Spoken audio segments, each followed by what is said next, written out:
someone clicks it going, this is going to be clickbait, and then they actually go, oh no, that was better than I expected. They're leaving happier than if they saw it and went, oh, that's going to be good. I had a chance to sit down with Alex Matravers from Mr. Alex Tech recently, and we had an awesome, long conversation. In this video, we're going into a recent blow-up his channel has had and what he thinks contributed to all that growth. If you're trying to grow on YouTube, take some notes because he actually shared his metrics, and we can see where some of the gold is. You had a bit of a renaissance recently, man. I did. And I was watching it, and you've talked a little bit on Twitter, and I'd love to dig in a little bit if we can on why that happened, how it happened. What's interesting to me is you made a video on a feature that wasn't new in any way, shape, or form, and it blew up. What's the difference, man? What happened? For some reason, actually, it was obvious. My best video, the first one we've talked about, was 5 top tips for beginners. And then I started delving into very specific things. And it really helped to do the channel, to grow the channel, obviously, because it got me to, I don't know, 85, 90,000 subscribers, whatever it was. But there were very specific things. And I always felt, I was always going for the search. As you mentioned earlier, the search views. I was like, someone's going to be searching for how to do multicam in DaVinci Resolve. No one gets excited for multicam. No one's going to see the thing and go, oh, new video by Mr. Alex Tech talking about multicam. You know, it's going to be the search. So I was putting those out. And that's what I was relying on. And up until recently, that's what I kept relying on. And it's like, I'm going to create a thumbnail which is really honest, shows exactly what I'm talking about, and a title, keywords, etc. Now, the problem with that is, as I say, your subscribers don't really care that much about some of these specific things. A small proportion may, and then the rest of them might not, because it's not something they really care about. Not everything in Resolve, every Resolve user is excited about. Some of the videos weren't doing particularly well because they were really niche things and all that sort of stuff. So then I actually made a video, and it was, I found a new thing, and I did a thumbnail, and it was like mind blown. So this video was about the fact that you can amend the attributes for things in the inspector. And I thought, I was umming and ahhing about even uploading the video, because I was like, does everyone know about this and not me? Am I just going to look really stupid? Nobody knows about it. Yeah, apparently not, which is great. And I thought, I cannot believe I didn't know the inspector could do this, Quick Tip Tuesday. And I was expecting it not to do very well. I thought the click-through rate might be quite good because of the silly thumbnail and the title, but I thought people are going to know about it, so then I'd get loads of thumbs down. And the first sort of minute is me bigging it up, which I don't usually do. I was like, am I being really stupid? And I was sort of bigging it up a bit. If we go to the analytics, I was going to say, can I see your retention on this one? Yeah. So it's up to now, it's done 33,000 views, 1.2k watch hours, gained me 289 subs.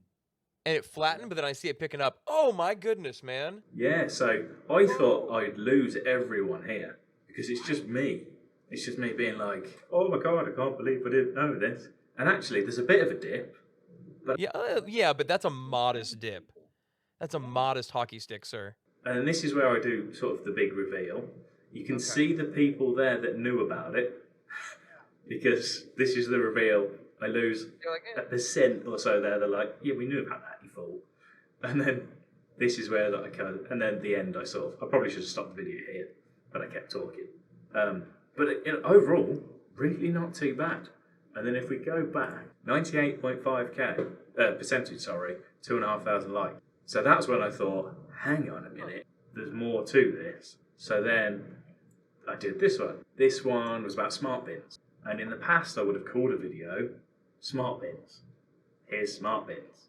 And no one would have clicked it because for starters, what's a smart bin? Yes, you'd have been like, this is a tutorial on how to utilize the DaVinci Resolve feature, Smart Bins. Yeah. And everyone would go, okay. And if it's one of those things, if you know what smart bins are, you're not going to click it because you know what smart bins are. If you don't know what smart bins are, probably not going to click it because you're like, oh, this is a smart bin. It doesn't sound very exciting. If it's called like explosion bins, you might click it. But smart bins, it's not very exciting to sound. So giving it a silly thumbnail and giving it some colour, and I thought, oh, maybe people will click it. And they did. What's your CTR on that? A little low, 3.4. Not too bad, to be fair. It started yeah, but I mean, once you have that much exposure with that many impressions, the ratio changes entirely. Yeah. Like a video can start off at 10%, and then the algorithm sort of picks it up and it dips. But you've got 220.5 thousand impressions. 3.4 is still great at that point. Yeah, it's really Yeah, not too bad, eh? But if you actually go back and watch these videos, if you start with the mind blown one, and then these ones, and then this one sort of started to do really well, and then this was the big one. The content's different because I was sort of learning from each one. So from this mind blowing, I was like, okay, people do quite like the clickbaity thing, the big red arrows and the silly thumbnails. That's not me, man. I know my thumbnails are like that. It's just not me. I make myself do it. I put it on Twitter the other day because I was chatting to another guy and I was like, yeah, I feel dirty doing it, but it works. So, especially when I've done 200 videos not doing that. So to do it, I'm like, whoa. You know what's funny, man? It really, though, is niche dependent, too, I've found. Because and by niche, I mean, I think we got to stop talking as much about niche. And this is one of the things I'm working on a course for later in the year. I'm going to release more for newer YouTubers. But I think people focus niche, niche, niche. It doesn't matter what niche you say you have if you don't really know your target audience. And maybe yours is a bit built in because of what you're talking about. But I think people focus on making videos about a subject as opposed to making videos for a person. And that person dictates what everything in your videos and your thumbnails should look like. I'm working with like some homeschool moms I'm coaching right now. Let me tell you what, man, they can't make thumbnails. They shouldn't make thumbnails like you or I might make a thumbnail because homeschool moms aren't going to click on it as much. So it really is also understanding in your target audience, what are they looking for? And yours obviously likes this. So how did that change over time? I can see the progression there. Yeah, so I just kept going and trying to learn it. And this one, this one was about the transform. And even the content's different. This shouldn't autoplay, so I'll mute it. So the very beginning, I put like little snap zooms and transitions and just stuff straight away. Usually, I would take a bit of time to talk about what I'm doing. And if you watch my older videos, I did the worst thing ever. Was the first 20 seconds of every video is me saying, "Hello, my name is Alex. I'm here to show you that you don't need that. I've realised you don't need that. It took me a long time to realise you don't need that, but you don't need that."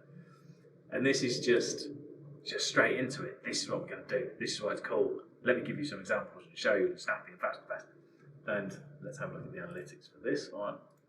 Like, it's only been up, how long has it been up? Since the 1st of April, 20 days.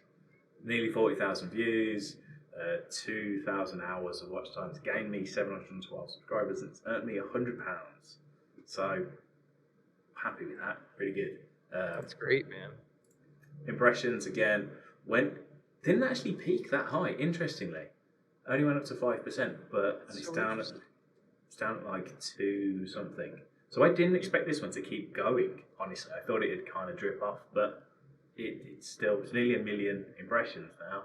And you know what's really funny, man? There are some YouTubers, people in like my world, in the YouTube coaching, YouTube guru world that I'm just getting into, who will say things like, oh, you need a CTR at least this high to succeed. You've got to be over 5%. And I get that as a general rule, but this just makes that a lie, right? Because that is obviously not true because YouTube is still pushing your content out. Yeah, and to be honest, I'm not entirely sure why. I'm not entirely sure it's the exact reason because I know 40,000 views is great and that many impressions, but that is quite a relatively low click-through rate. What's your retention like on the video? That could explain it. Pretty good, but not massive. It's not like I'm holding everyone for 50, 60%. The mind blown one was considerably better retention. What, like ratio? I mean, what in the world is giving YouTube a signal? Now I'm getting nerdy about it, but yeah, very good, like 99.5%, nearly 3,000 likes. That's big. Only 14 downvotes. I mean, I'm pretty happy with that. I was trying to understand. Obviously, I've been making waves to make changes, and opened up Studio the other day, and it said, it gives you the little messages to say what's going on with your channel, why is it doing so well.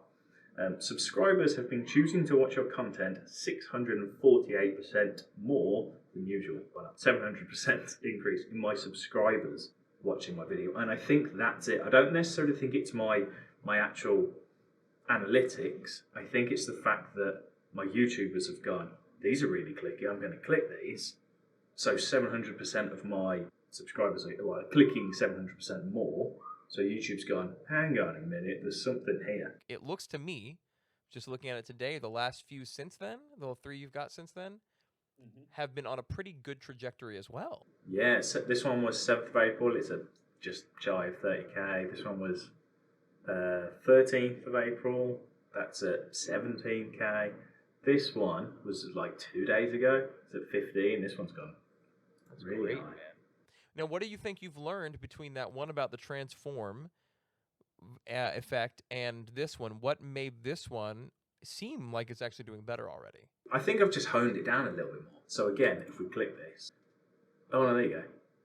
So again, it's quite flashy. There's some stuff. I've got music in the background.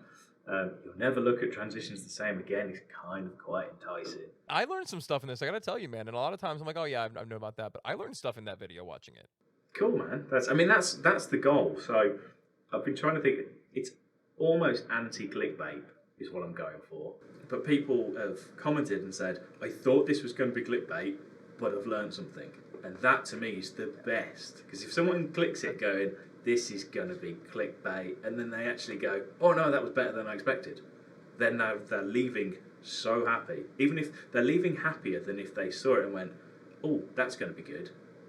If they've gone in with like negative expectations and come out with really high positive expectations, they're going to be like, yay, that was the best thing ever. So in a big way, what he's saying here is about over-delivering on the promise of your thumbnail and your title. And if that's something you're struggling with, I made a video all about how to script out your content. So after you hit subscribe, go ahead and click here to watch that.